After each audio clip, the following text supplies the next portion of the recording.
요한계시록 14장 1절부터 5절까지입니다. 다 같이 함께 읽겠습니다. 시작. 또 내가 보니 보라, 어린 양이 시온산에 섰고 그와 함께 14만 4천이 섰는데 그 이마에 어린 양의 이름과 그 아버지의 이름을 쓴 것이 있도다. 내가 하늘에서 나는 소리를 들으니 많은 물소리도 같고 큰 뇌성도 같은데 내게 들리는 소리는 검은 고 타는 자들의 그 검은 고 타는 것 같더라. 저희가 보좌와 내 생물과 장로들 앞에서 새 노래를 부르니 땅에서 구속함을 얻은 14만 4천인 밖에는 능히 이 노래를 배울 자가 없더라. 이 사람들은 여자로 더불어 더럽히지 아니하고 정절이 있는 자라. 어린 양이 어디로 인도하든지 따라가는 자며 사람 가운데서 구속을 받아 처음 익은 열매대로 어린 양에게 속한 자들이니 그 입에 거짓말이 없고 흠이 없는 자들이더라. 아멘. 우리는 지난주에 계시록 13장을 나누면서 이 13장은 이 땅에서의 영적인 전쟁과 박해로 인한 고통, 그리고 짐승에게 경배하지 않음으로 인해서 오는 경제적 기근 등 이 땅에서 성도들이 당하는 큰 환난에 대해서 함께 나눴습니다. 잘 알고 계신 것처럼 13장에는 두 마리 짐승이 등장을 합니다. 처음에는 바다에서 올라온 짐승, 곧 적그리스도로서 모든 권세를 용으로부터 받고 성도들을 사로잡고 죽이는 그러한 자다라고 말씀하고 있습니다. 그리고 또 한 짐승은 땅에서 올라온 짐승으로서 적그리스도로부터 권세를 받아서 잘못된 가르침과 거짓 기적을 통해서 사람들을 미혹함으로써 적그리스도에게 경배하게 하는 자입니다. 그리고 짐승의 우상에게 경배하지 않는 자는 모두 죽임을 당하게 되고 666이라고 하는 짐승의 표를 받지 아니하면 매매가 불가능한 그러한 시대를 살아가고 있는 성도들에 대해서 함께 나눴습니다. 그에 반해서 오늘 14장은 큰 환난을 믿음으로 견디고 이긴 자들이 장차 누리게 될 영광이 무엇인지를 보여줌으로써 하나님의 백성들을 위로하고 격려하는 내용입니다. 14만 4천이라고 하는 것은 7장에 이어서 14장에도 또 등장하고 있는데 이 14만 4천이라고 하는 것은 큰 환난을 견디고 이긴 교회 공동체들로서 세상의 모든 그리스도인들이 다 포함되고 있는 것입니다. 다양한 민족들로 구성되어 있는, 그래서 모든 나라와 언어를 초월한 하나님의 백성들을 의미하고 있습니다. 하나님께서는 이 땅에서 성도들이 당하는 고통을 지켜보시고 반드시 그 고통의 대가를 상으로서 갚아주시는 분입니다. 히브리서 11장 6절에 믿음이 없이는 기쁘시게 못하나니 하나님께 나오는 자는 그가 살아계신 것과 상 주시는 이심을 믿어야 할지니라 말씀하고 있는 것처럼 하나님께서는 이 땅에서 성도들이 당하는 모든 고통에 대해서 반드시 상으로 갚아주시는 분입니다. 그래서 성도들이 장차 받게 될 영광과 상급은 이 세상에서 우리가 잠깐 당하는 고통과 비교조차 할 수 없는 영광임을 우리에게 말씀해 주고 있습니다. 자, 이처럼 계시록은 반복적으로 이 지상에서 환난을 당하고 있는 교회의 모습과 천상에서 이미 승리한 완성된 교회의 모습을 보여줌으로써 이 땅에서 현재 고난을 당하고 있는 교회들에게 힘과 용기를 주고 있습니다.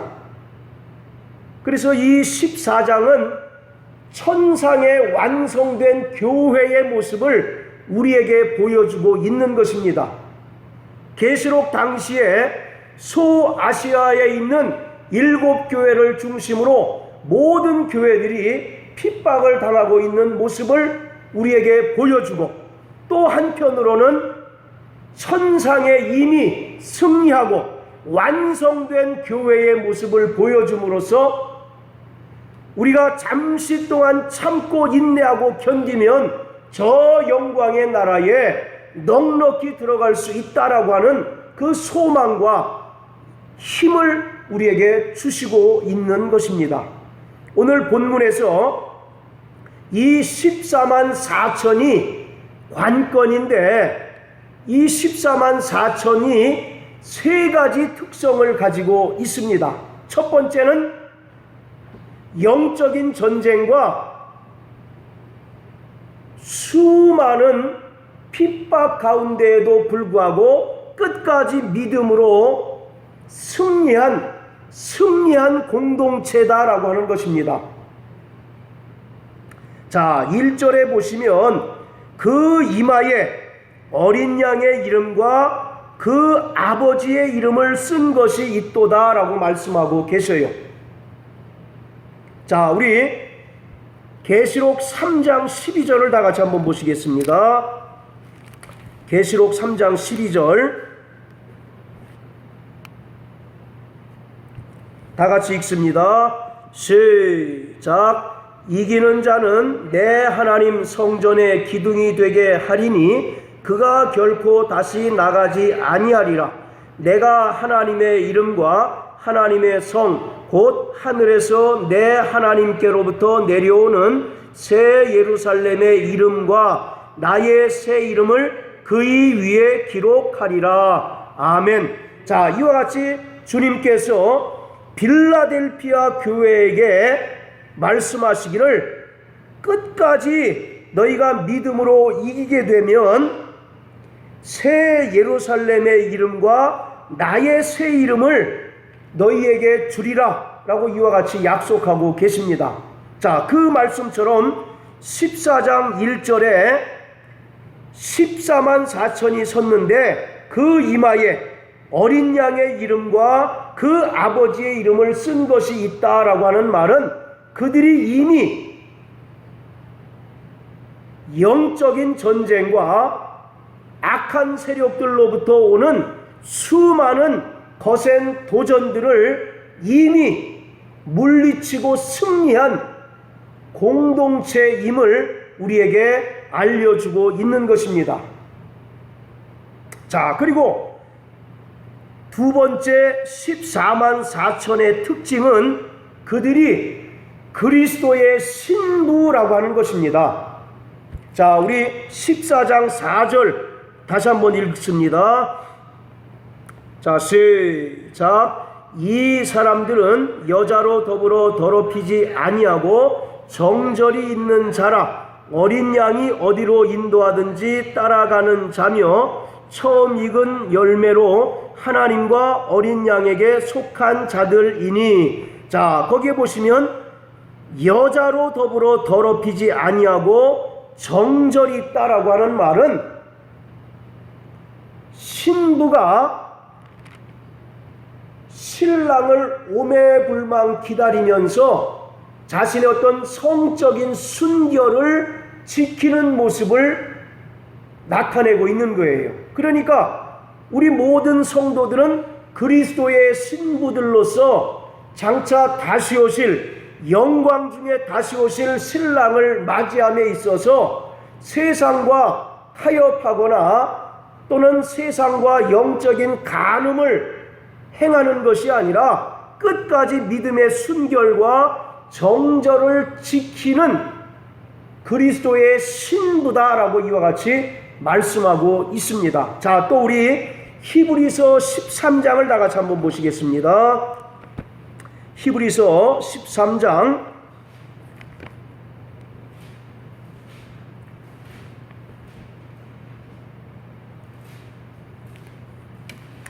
자, 4절입니다. 시작. 모든 사람은 혼인을 귀히 여기고 침소를 더럽히지 않게 하라.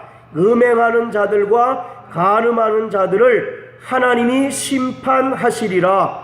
모든 사람은 혼인을 귀히 여기고 침소를 더럽히지 말라. 음행하는 자들과 간음하는 자들을 하나님이 반드시 심판하신다라고 말씀하고 계십니다. 이처럼 이 14만 4천은 그리스도의 신부로서 끝까지 믿음의 순결과 정절을 지키고 어린 양이 어디로 가든지 따라가는 신부된 자들임을 말씀하고 있습니다. 자, 그리고 14만 4천은 출애굽 사건을 배경으로 하고 있습니다. 자, 거기 3절을 보시면 14장 3절을 보시면 이 14만 4천이 내 보좌와 내 생물과 장로들 앞에서 새 노래를 부른다라고 이렇게 이야기합니다.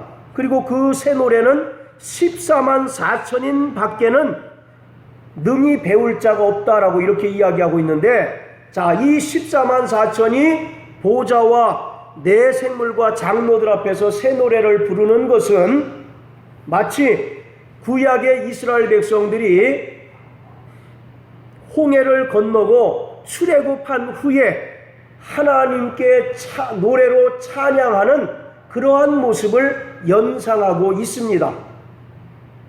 그래서 지난번에도 계시록에는 출애굽을 배경으로 하는 사건들이 굉장히 많이 나타난다고 말씀을 드렸죠. 오늘 이 14만 4천이 새 노래를 부르는 것 역시 이스라엘 백성들이 홍해를 건너고 하나님의 위엄과 영광을 찬양하는 그 장면을 연상시키고 있습니다. 자, 우리 출애굽기 15장을 다 같이 한번 보시겠습니다.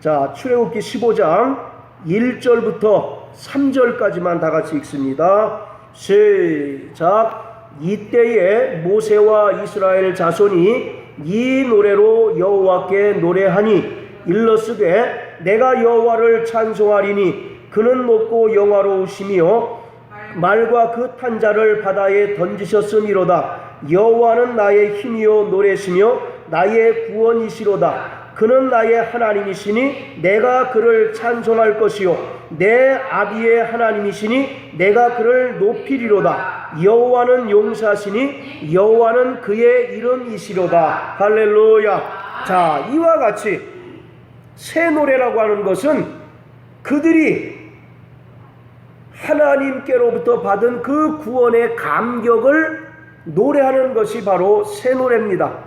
430년 동안 애굽의 노예로 살면서 하나님의 권능으로 그들이 출애굽하게 되고 홍해를 가름으로써 그들이 무사히 홍해를 건넜는데 그 뒤에 따라오는 애굽의 군대들이 홍해를 건널 때 하나님께서 물로써 그들을 삼키신, 그래서 완벽하게 애굽으로부터 구원하신 것을 감사하고 또 하나님께 영광을 돌리는 것이 그 노래의 내용인 것처럼 계시록 14장에 14만 4천이 부르는 새 노래도 구원의 감격이 담겨 있는 그러한 노래라고 하는 것입니다.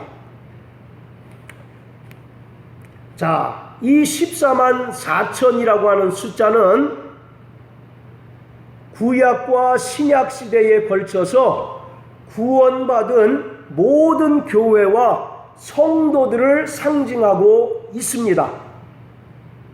자, 여러분, 계시록에서 14만 4천이 이 14장 말고 어디에 또 등장하게 됩니까? 7장에 나오죠. 자, 우리 한번 계시록 7장을 다 같이 한번 보시겠습니다.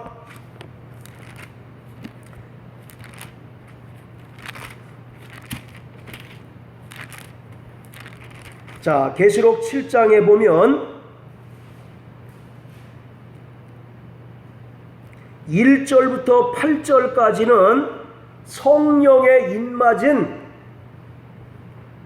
12지파 곧 14만 4천에 대해서 이야기하고 있습니다. 그리고 9절부터 17절까지는 흰 옷을 입은 셀 수 없는 큰 무리들이 큰 환란에서 나오는 장면을 설명하고 있어요.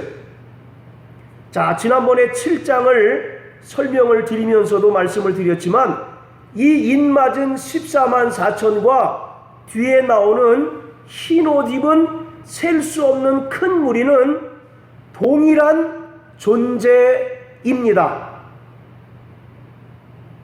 자, 그렇다면 왜 이렇게 나누었느냐면 1절부터 8절까지는 7인의 재앙이 일어나기 전의 상황을 언급하고 있고요. 그리고 9절부터 17절까지에 나오는 흰 옷 입은 셀 수 없는 큰 무리는 환란을 통과한 이후의 상황을 기록하고 있는 것이에요.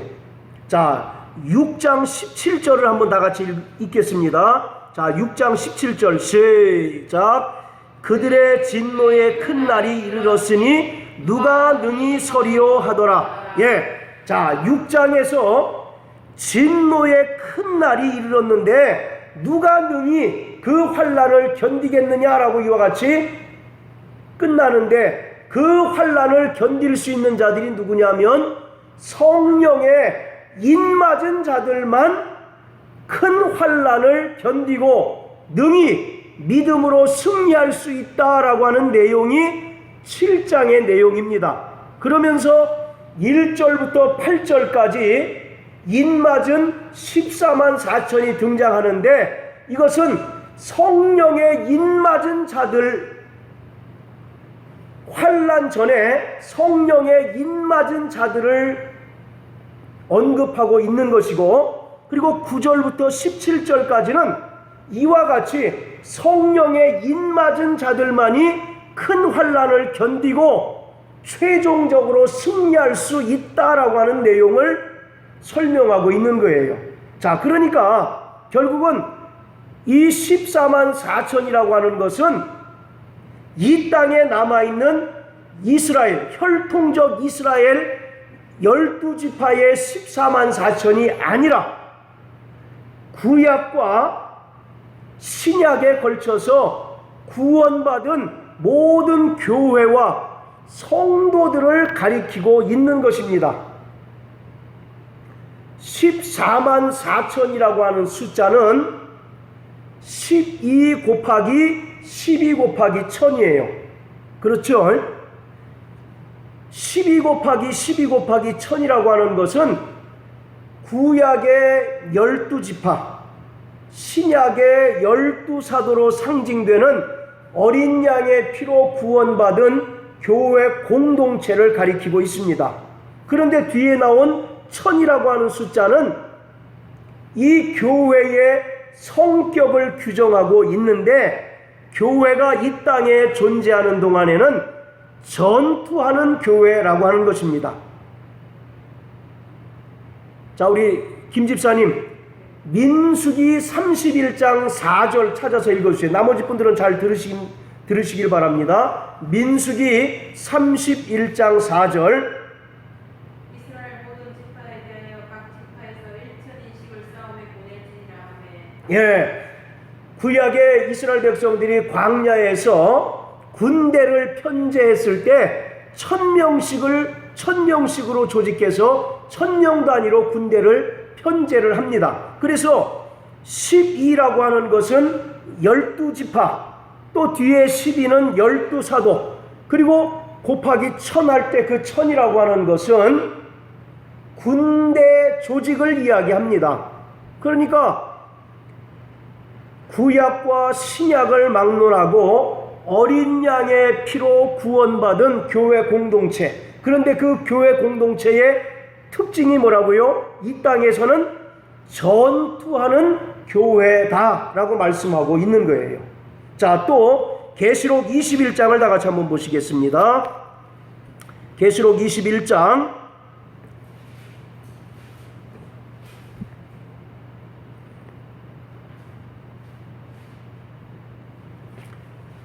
17절 다 같이 읽습니다. 시작. 그 성곽을 청량함에 144 규빗이니 사람의 청량 곧 천사의 청량이라.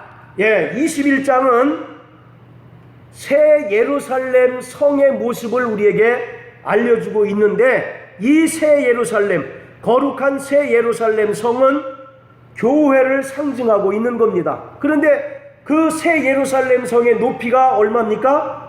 144 규빗이에요. 144라고 하는 숫자는 어떻게 나온 거겠습니까? 12 곱하기 10이죠.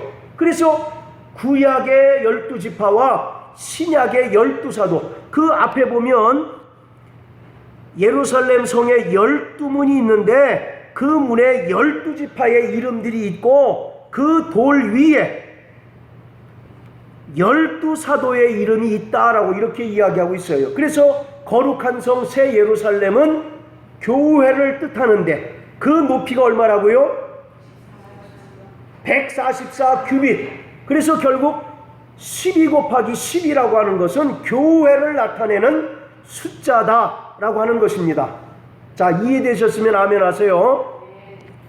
자, 다시 14장으로 돌아가서, 많은 사람들은 계시록 7장에 나오는 14만 4천이 이 땅에서 환난을 겪고 있는 이스라엘 12지파의 그 인원이다, 인원수다라고 이렇게 이야기합니다. 그러나 결코 이것은 구약에 나타난 혈통적 이스라엘의 12지파가 아닙니다. 그것과 상당히 다른 부분이 있어요.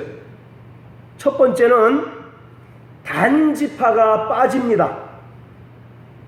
그리고 두 번째는 에브라임 지파 대신에 요셉 지파가 들어갑니다. 그리고 여러분들 구약에 12지파를 계수할 때 레위 지파가 들어갑니까? 안 들어갑니까? 안 들어가죠. 그런데 7장에 보면 레위 지파가 포함되어 있어요. 나중에 꼭 확인해 보시길 바랍니다. 민수기 1장, 에스겔서 48장, 그리고 계시록 7장을 비교하면서 꼭 확인해 보세요. 단지파가 빠졌고 에브라임 지파 대신에 요셉 지파가 포함이 되어 있고, 통상적으로 12지파를 계수할 때는 레위 지파가 빠지는데 그 7장에는 레위 지파가 포함되어 있습니다. 이러한 불규칙한 배열들을 통해서 우리는 7장에 나오는, 또 14장에 나오는 14만 4천이 결코 혈통적 이스라엘 12지파에 속한 14만 4천 명이 아니라 상징적인 의미로서 영적인 새 이스라엘인 우리 모든 교회와 성도들을 가리키고 있다라고 하는 것을 알 수가 있습니다.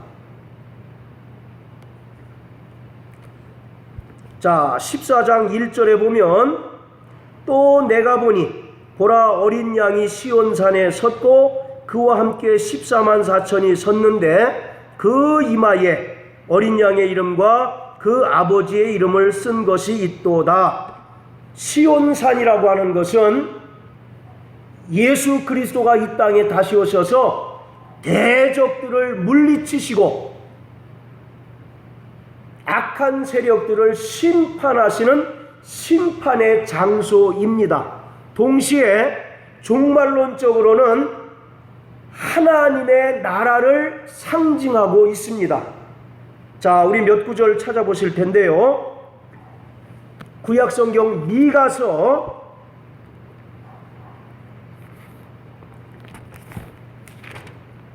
4장 7절입니다.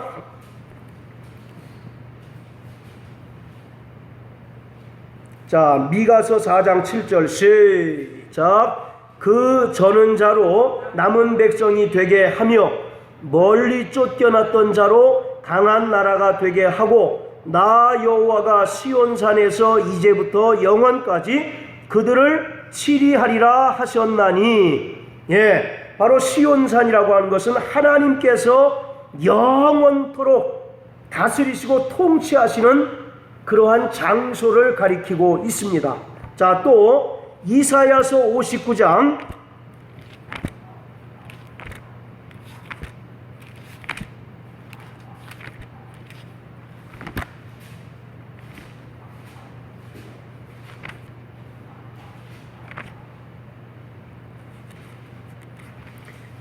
20절입니다. 이사야서 59장 20절. 자, 시작. 여호와께서 가라사대 구속자가 시온에 임하며 야곱 중에 죄과를 떠나는 자에게 임하리라. 아멘. 자, 또 신약성경 히브리서 12장입니다.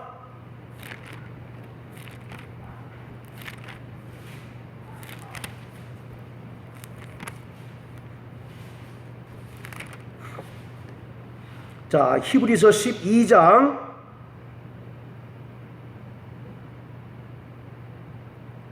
'좀 긴데 18절부터 24절까지 우리 사모님 한번 읽어 주십시오.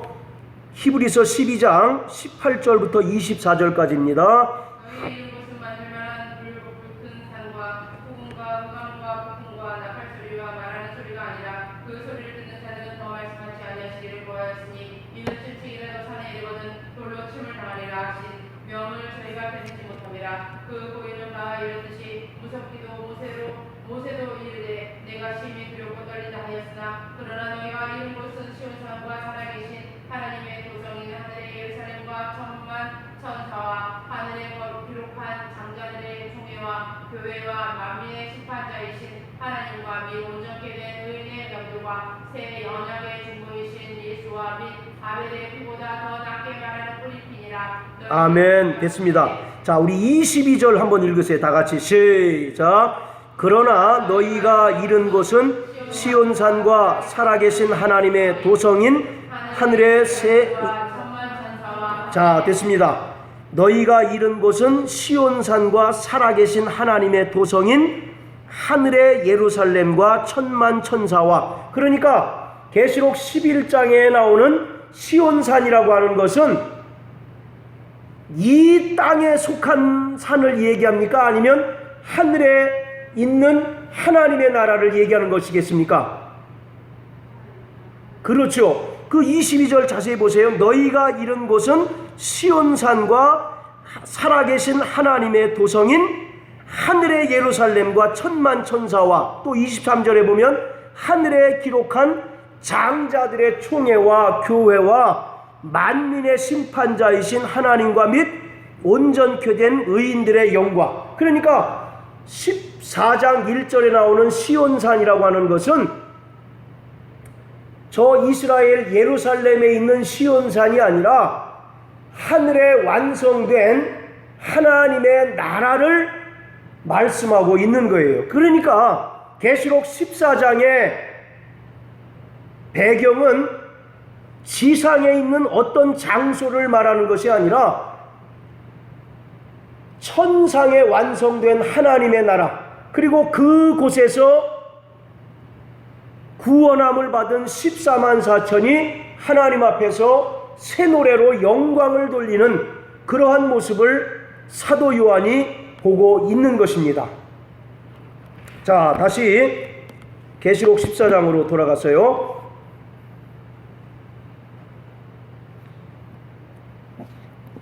자, 그 이마에 어린 양의 이름과 그 아버지의 이름을 쓴 것이 있다.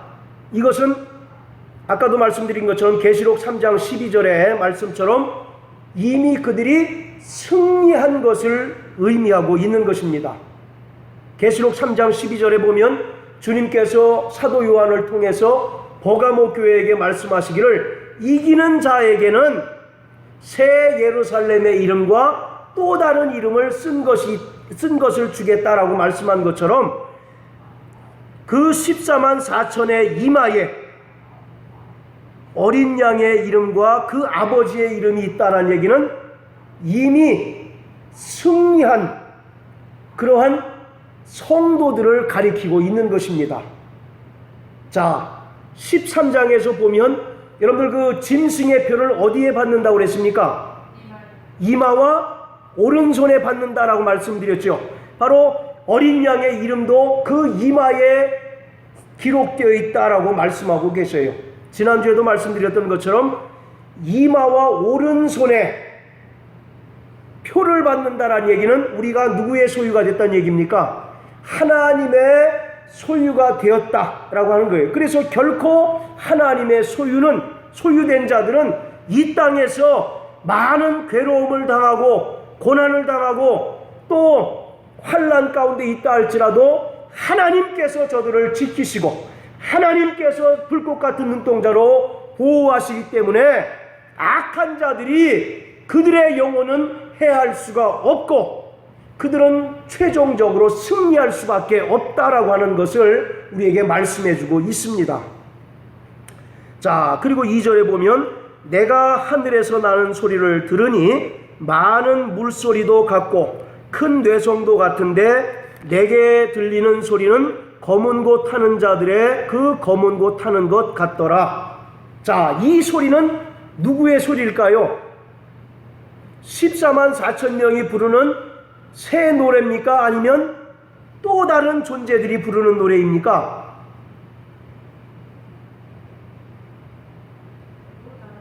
그렇죠. 누가 부르는 거겠습니까? 천사들의 합창소리입니다. 그런데 그 내용이 뭐냐? 하나님의 위엄과 영광을 찬양합니다. 뿐만 아니라 이 땅에서 고난당한 많은 성도들 그리고 최종적으로 승리한 성도들을 환영하는 환영의 합창소리가 바로 2장에 나오는 천사들의 노래소리입니다. 거기서 검은고라고 하는 것은 영어로 하프라고 되어 있습니다. 하프. 여러분 이스라엘에 검은고가 있습니까? 없습니까? 없죠. 영어로 이제 그 하프라고 하는데 하프는 상대적으로 우리나라에 없기 때문에 우리나라의 비슷한 악기인 검은고를 여기다 쓴 것에 불과합니다. 여러분들 그 찬송가에도 보면 하늘에서 검은고를 탄다는 얘기 있죠. 그래서 늘 저는 그 찬송을 부를 때 지금이야 이제 다 이해가 되지만 처음에 이제 예수를 믿으면서 그 노래를 부를 때 도대체 하늘에 검은고가 있을까? 그런 이제 그 생각을 했어요. 나중에 보니까 이게 검은고라기보다는 하프라고 하는 그 악기를 말하는 거더라고요. 자, 그리고 3절에 보면 저희가 보좌와 내 생물과 장로들 앞에서 새 노래를 부르니 땅에서 구속함을 얻은 14만 4천인 밖에는 능히 이 노래를 배울 자가 없더라. 새 노래는 새로운 사람이 작곡한 것이 새 노래가 아니라 어린 양과 그를 보내신 아버지가 우리를 구원하신 것을 감사해서 부르는 노래가 새 노래입니다. 오늘 우리 성도들은 구원에 대하여 감격하고 그 구원을 자랑할 수 있어야 참 성도인 것입니다. 많은 사람들은 세상에서 자신이 그리스도인이라고 하는 것을 숨기며 살아가는 사람이 참으로 많아요. 단적으로 식사 기도도 못하고 그냥 구석에서 이렇게 잠시 눈만 감았다 뜨는 사람들 봤어요.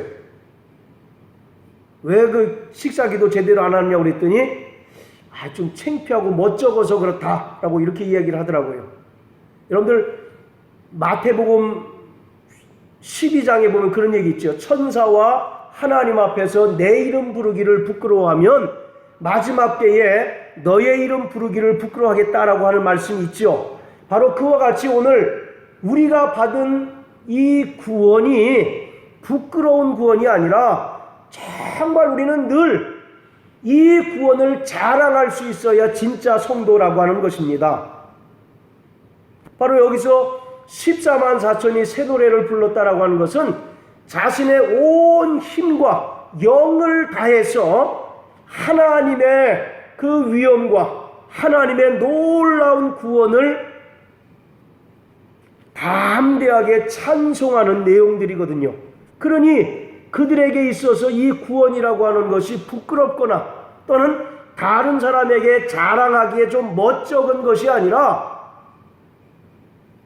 오히려 자랑하지 않고서는 못 배길 정도로 너무나 감격스럽고 너무나 기쁜 구원이라고 하는 것을 알 수가 있는 거예요.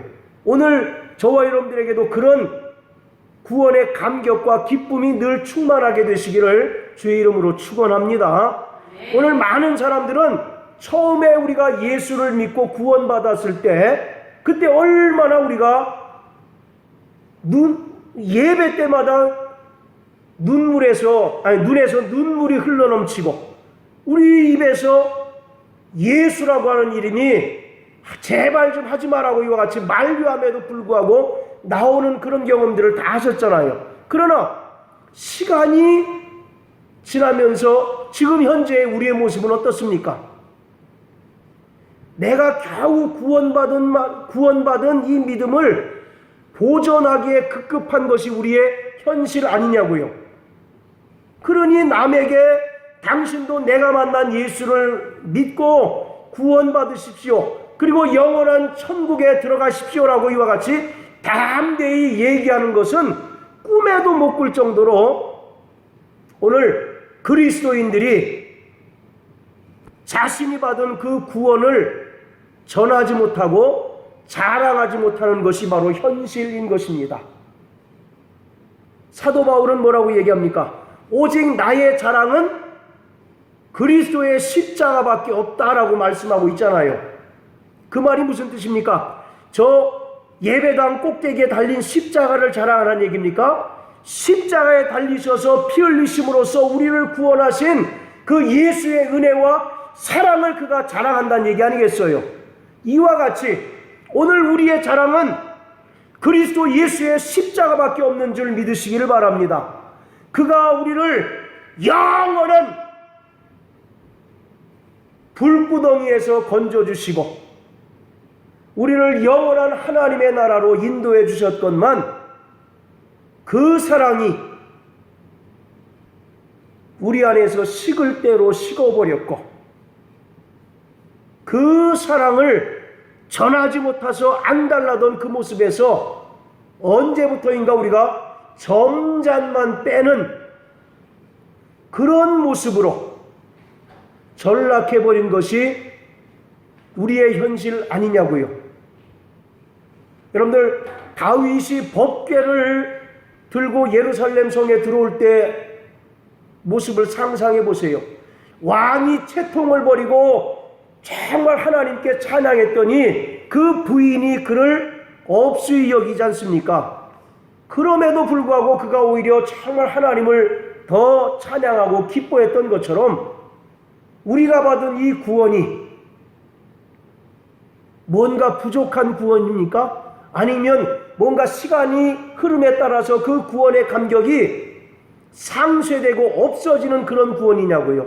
그 구원으로 우리는 영원한 하나님 나라의 시민권을 소유한 자들이 되었습니다. 할렐루야.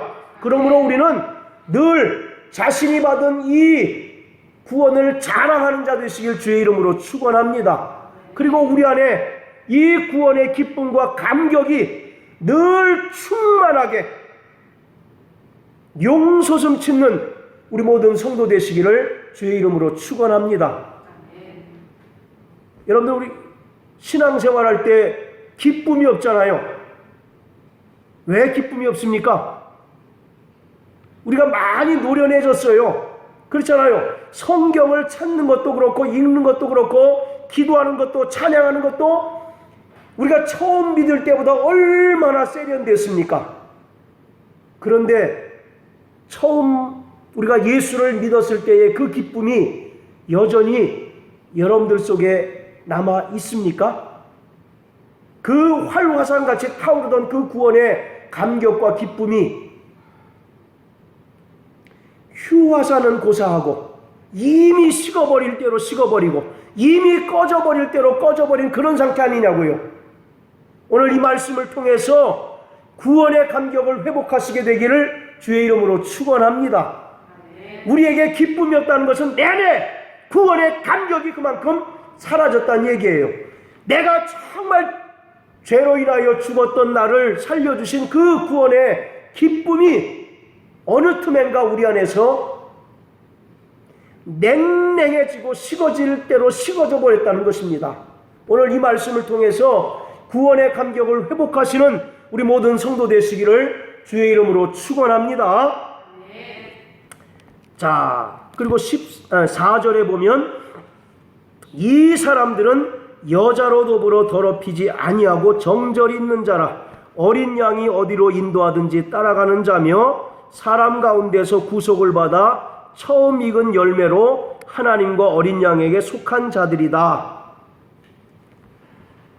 자, 여러분들 계시록에는 두 여자가 나옵니다. 두 여자.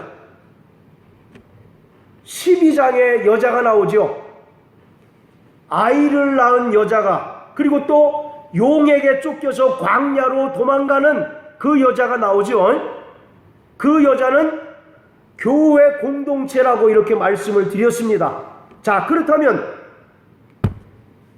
4절에 나오는 이 여자는 과연 누구를 가리키는 것일까요? 이 사람들은, 즉 14만 4천은 이 땅에서 여자로 더불어 더럽히지 않았다라고 얘기하는데 이 여자는 누굴 얘기를 할까요? 자, 17장 보세요. 17장 5절입니다.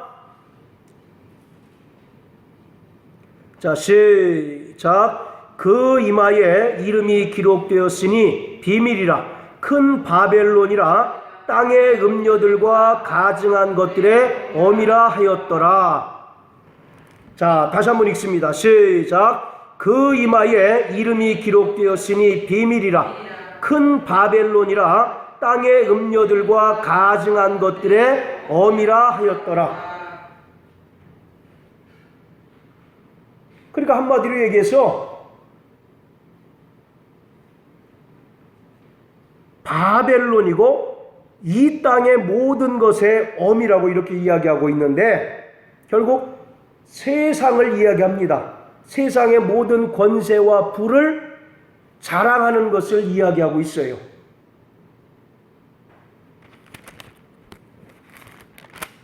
자, 그러니까 이 14장 4절에 여자로 더불어 더럽히지 아니하였다라고 하는 것은 세상 문화와 거룩하게 구별되었다라고 하는 것입니다. 여러분들, 거룩이라고 하는 말씀은 구별되다라고 하는 뜻이 있는 것처럼 여자로 더불어 더럽히지 아니했다라고 하는 말은 세상 문화에 속해서 세상 문화를 향유하면서 살지 않고 우상 숭배를 하지 않았다라고 하는 그런 얘기예요. 물론 완벽할 수는 어렵겠지요. 우리가 옷을 입은 것, 이 모든 것들이 다 문화 아니겠습니까? 그럼에도 불구하고 우리는 어쨌든 거룩하신 하나님의 말씀으로 끊임없이 거룩함을 추구하던 그러한 자들이 14만 4천이었다라는 얘기입니다. 그리고 그들은 정절이 있었다라고 이렇게 얘기합니다. 한번 생각해 보세요. 결혼을 앞둔 신랑이 곧 와서 결혼을 앞둔 신부가 외간 남자와 관계를 맺으면 되겠습니까? 안 되겠습니까? 그 신랑 입장에서 그 신부를 사랑하는 아내로 맞아들일 수 있어요? 없어요? 없죠. 그래서 아까 히브리서 13장 4절에 보면 혼인을 거룩하게 여기고 침소를 더럽히지 말라고 말씀합니다. 그리고 음행하는 자들과 우상 숭배하는 자들을 하나님은 반드시 심판하신다라고 말씀합니다. 여기서 정절 있다라고 하는 얘기는 영어로 이야기하면 버진입니다. 버진. 처녀, 동정녀를 뜻하는 거예요. 그러니까 철저히 세상과 구별되고 세상의 어떤 문화를 쫓지 아니하고 세상의 권세와 물질을 쫓지 아니하고 하나님의 말씀을 통해서 거룩하게 살기로 결단하고 또 하나님의 거룩하심과 같이 거룩한 삶을 살아가는 자들, 그러한 자들이 바로 14만 4천이라고 하는 겁니다. 로마서 12장에 보면 너희는 이 세대를 본받지 말고 하나님의 선하시고 온전하시고 기뻐하시는 뜻이 무엇인지 분별하라고 말씀하고 계셔요. 오늘 우리는 비록 이 세상에 속해서 이 세상에서 나는 것으로 먹고 입고 마신다 할지라도 오늘 우리의 영혼은 세상의 소리를 듣는 것이 아니라 세상의 권세 잡은 자를 따르는 것이 아니라 우리의 왕이시고 만왕의 왕이신 그리스도 예수를 따르며 어떠한 세상적인 손해가 있다 할지라도 끝까지 말씀을 고수하고 말씀을 지키는 자들이 바로 14만 4천이라고 하는 겁니다. 이러한 사람들은 세상으로부터 환영을 받겠습니까? 미움을 받겠습니까? 미움을 받죠. 너 그렇게 해야 꼭 그리스도인이냐? 바로 옆에 있는 신자들로부터도 또 왕따를 당하고 억울한 소리를 들어요. 그러나 우리는 분명히 서두에도 말씀드렸던 것처럼 하나님은 이 땅에서 우리가 당하는 모든 고난과 고통에 대하여 반드시 상으로 갚아주시는 분이십니다. 할렐루야. 그래서 히브리서 12장에 보면 예수 그리스도가 이 땅에서 부끄러운 십자가를 몸소 감당하셨던 것은 저 하늘의 영광이 있기 때문이다라고 말씀하셨던 것처럼 오늘 우리 모든 성도들은 예수가 가셨던, 예수가 우리에게 보여주셨던 그 발자취를 따르는 자인 것입니다. 그렇기 때문에 우리는 세상에서 억울한 일을 당하고 또 세상에서 사람들로부터 많은 고난과 환난을 당한다 할지라도 저 영원한 하나님 나라에서 하나님께서 우리의 눈에서 눈물을 닦아주시고 우리의 모든 행위에 대하여 상 주실 것을 바라고 끝까지 견디고 이기는 자들, 그 사람이 저 영원한 하나님의 나라에 넉넉히 들어갈 수 있는 그러한 자인 것입니다. 이러한 자 되시길 주의 이름으로 축원합니다. 할렐루야. 자, 그리고 마지막 15절에 그 입에 뭐가 없습니까? 거짓말이 없고 흠이 없는 자들이더라. 거짓의 아비가 누굽니까? 마귀죠. 요한복음 8장 44절에 보면 바로 마귀는 거짓의 아비라고 이와 같이 얘기합니다. 그런데 계시록 22장에 보면 거짓말하는 자는 거룩한 성에 들어갈 수 있어요? 없어요? 들어갈 수 없고 둘째 불못에 던지움을 당한다라고 말씀하고 계십니다. 그러니까 우리는 비록 내가 진실을 말해서 억울한 일을 당하는 한이 있더라도 진실을 말하는 자, 또 거짓말을 하지 않는 자이어야 그가 진짜 그리스도인이라는 겁니다. 잠깐 위기를 모면하기 위해서 거짓말하는 경우 있습니까? 없습니까? 있잖아요. 저도 있고 여러분들은 물론 없으시겠죠. 그러나 그것조차도 바로 참 하나님께서 기뻐하시는 일이 결코 아니다. 목사님 있잖아요. 예, 말을 안 하는 것도 그럼요. 거짓말하는 거예요. 그 십계명 할 때 말씀을 드렸잖아요. 내가 분명히 진실을 알아요. 그런데 내가 진실에 대해서 침묵함으로 인해서 억울한 일을 당하면 내가 거짓말한 것이 되는 거예요. 그 성경에 분명히 이야기가 되어 있습니다.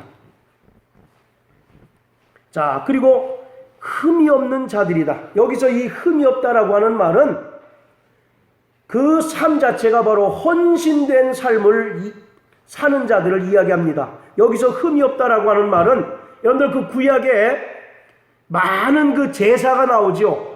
그 제물을 드릴 때 하나님께 흠이 있는 거 드리면 됩니까? 안 됩니까? 안 되잖아요. 그래서 여기서 흠이 없다라고 하는 말은 구약에 제물을 드릴 때 쓰는 단어예요. 그래서 흠이 없다라고 하는 말은 온전한 헌신과 충성을 말하고 있습니다. 구약에 5가지 제사가 있죠.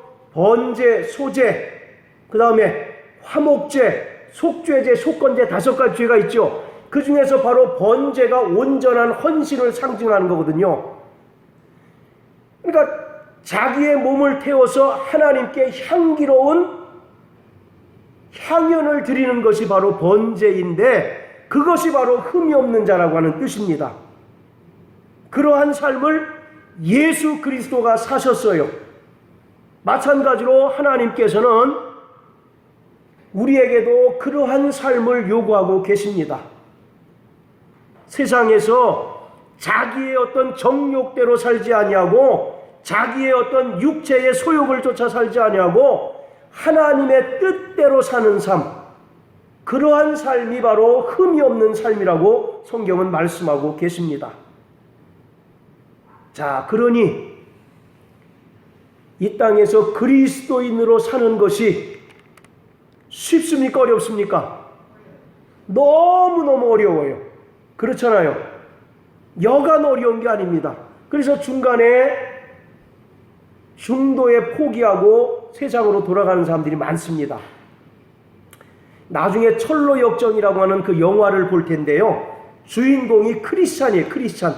이 사람이 하나님의 도성에 이르기까지 겪는 과정을 기록한 것이, 그런데 거기에 보면 그 사람을 발목 잡고 믿음을 빼앗으려고 하는 여러 가지 그 과정들이 있습니다.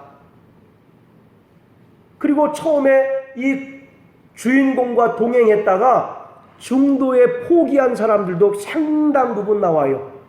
그들의 푸념이 뭐냐면 예수 믿기가 너무 어렵다는 거죠. 너무 어려워. 나는 세상을 좀 즐기고 싶고 나는 세상에서 이렇게 살고 싶은데 하나님 말씀은 철저히 그런 삶을 살지 않도록 하니까 그 사이에서 갈등이 너무 괴롭다는 겁니다. 저와 여러분들도 똑같잖아요. 예, 그걸 이길 수 있는 방법이 뭘까요, 그럼? 성령께 전폭적으로 자신을 내어놓는 겁니다. 사나 죽으나 우리는 주의 것이다 라고 이와 같이 고백하잖아요. 고백은 그렇게 하는데 실제로 자꾸 자기 삶의 주인이 자기가 되려고 하기 때문에 어려운 거예요. 우리는 노예입니다. 노예. 종이에요. 종. 종에게 자기의 권리가 있어요? 없어요? 없죠. 주인이 하라면 하고 말라면 마는 것이 바로 종입니다. 노예입니다. 우리는 그리스도의 종으로서 살아가면 상당 부분 우리가 당하는 괴로움과 갈등을 해소할 수 있는데 그러한 삶을 살기를 원치 않기 때문에 그래요. 그래서 오늘 5절에 흠이 없는 자라고 말씀하고 계십니다. 자, 따라하세요. 나 영혼아 흠이 없는 자가 되자. 아까 흠이 없다라는 얘기가 무슨 뜻이라고 그랬습니까?